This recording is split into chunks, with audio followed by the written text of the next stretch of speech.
The Productivity Hacks channel with Klaus Geisendorfer. Welcome to this tutorial. Today I'm going to show you how you can use Trello as an online project and task management tool. Trello is considered a fairly modern app. On the one side you got traditional tools such as Microsoft Project, and on the other side you have more modern agile Scrum oriented tools such as Trello.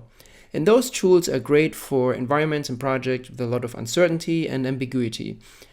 This is, for example, for small businesses, startups, or even crazy family life, such as my family life, where things just change all the time and I need a flexible tool that can keep up with my needs there.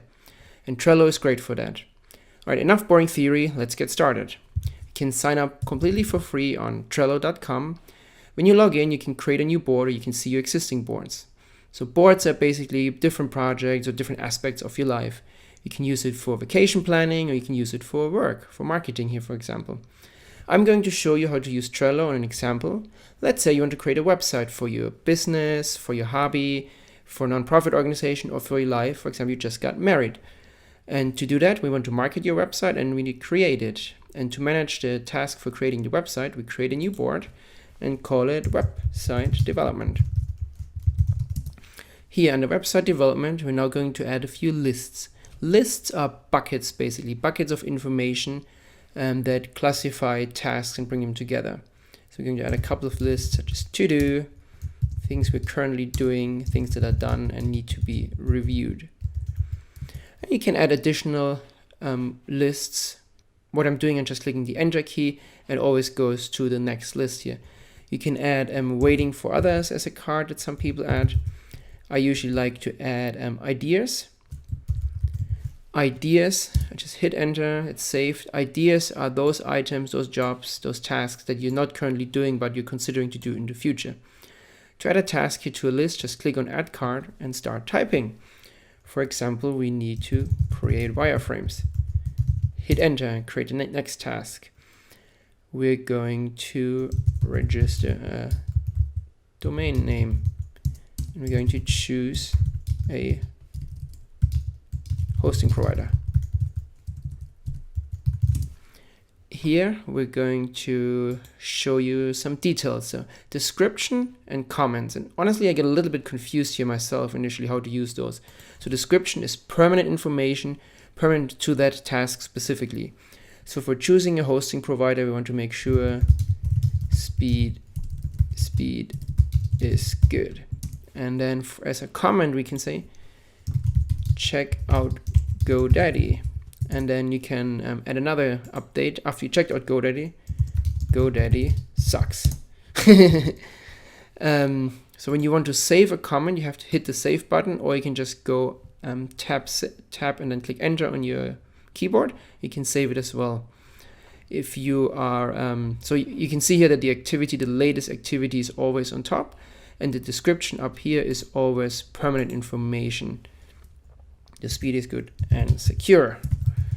Now, if I want to save that information, if I click out, it doesn't save it. It just says you have unsaved edits here in this field. You actually need to hit the save button, or like I said, tap enter on your keyboard. I'm going to save that information, and I'm going to enable two more things to make it a little bit more fun. I'm going to enable calendars here under Power Up. I recommend everybody to enable calendars, and that's also going to add some members. It's just the more the merrier here. Christine at designdora.co.uk. Going to add Christine, bingo.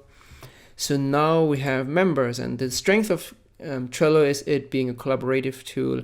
You can use it with a lot of people, assign cards to different people. You can always see what's going on in your project here on the right-hand side under activity.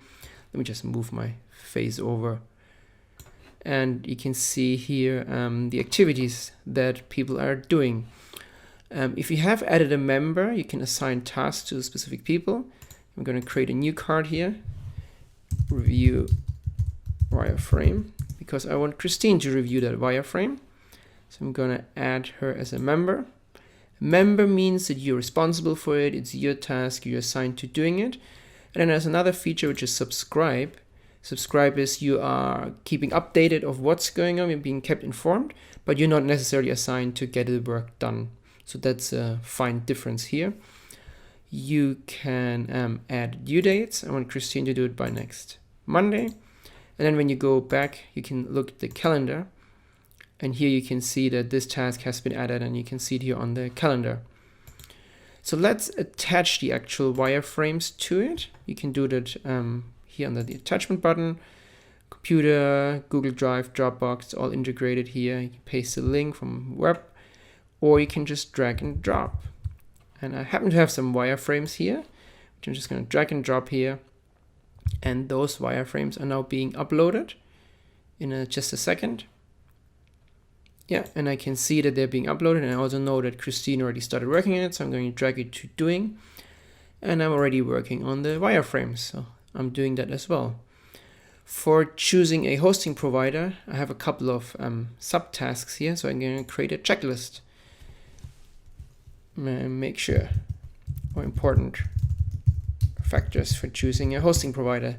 Those important factors are speed and security and ease of use, because I hate it if the cPanel is a pain to use. So you have important factors that you need to consider. You can use a checklist for that. You can check things off. Let's say you want to look a little bit deeper into security and you need some more details. You can just convert it to a card. And then we go back here. You can actually see security has been added as a new card here on the bottom, and you can add details to that card. Speaking about drag and drop earlier, you can drag and drop attachments. You can also drag and drop links. For example, you want to see what other websites are doing and you want to learn from the best, for example, Apple in this case. You just go on another tab on the site information here. I'm using Chrome, so on the world, all the way in front, you hold it, don't let go, drop it, and yep, it's attaching a link as well. So that's a pretty cool feature, I think. I really like that feature, to be honest. Like I said, you can move things around, you can move cards around if you actually do decide to do that. If you have just some crazy ideas, like you want your website to make coffee, you can just leave it here in your ideas list. Trello is a very visual tool. You can move things around, you can customize it, you can move your list around, you can rename lists. And it's also a very flexible tool because you can just change everything anytime you want to. Let me show you a different way to use boards. So you can create new boards, or let's have a look at our website marketing, the other jobs that we need to do. Here you can see I set it up completely different. I set it up in a way that you have buckets of information, buckets of tasks, but not necessarily by doing done, but more we want to do some social media marketing. We have some PR going on here, and we have paid marketing. One cool feature are labels. Here under more, you can see labels, and I already have a couple of labels here to doing done, review, and waiting to get back. And what you can do, you can just assign labels. So for example here, I need to contact the local radio station. And once you have started doing it, you can just say, all right, I'm doing this now. And you uncheck it. So you have a similar system as I showed you earlier, but using labels in that instead. You can create new labels. For example, my favorite ideas bucket here, you can add labels and classify jobs as ideas. Trello has a pretty good search feature. You can search here for flyers and you see all cards related to that. Trello also has a great mobile app, and let me show that to you. Here I start the Trello app. I have it installed on my iPhone. The blue dot here means there are updates. I can see all my boards. Let's look at the website marketing board. Yep, I can see all my lists in here. So that's pretty cool. I can add comments. Make sure to use Twitter. I can add comments. I can move things around. I can archive cards. It has the same flexibility. That's what I really like, that the mobile app here is very similar to the desktop, to the web-based version, and that makes it very easy to use. All right. Trello also has a paid version here, the Trello Business Class. It integrates with a lot of other applications. I think that's one of the advantages of using the paid version. And you can see it's used by some great companies here, New York Times, Kickstarter, Google. So you are in good company if you decide to use Trello. I think that pretty much concludes my presentation today. What I'm going to do in the description below, I'm going to show you links to these sample boards here. You can just copy them. Let me show you how. You go on more. You can copy that board and use it for your own. You can see how other people organize their lives. I think it's pretty cool to see how Trello is being used. So I'm going to add these as links to the description. If you enjoyed this video, then please hit the like button or subscribe to my channel. Thanks for watching. The Productivity Hacks channel with Klaus Geisendorfer.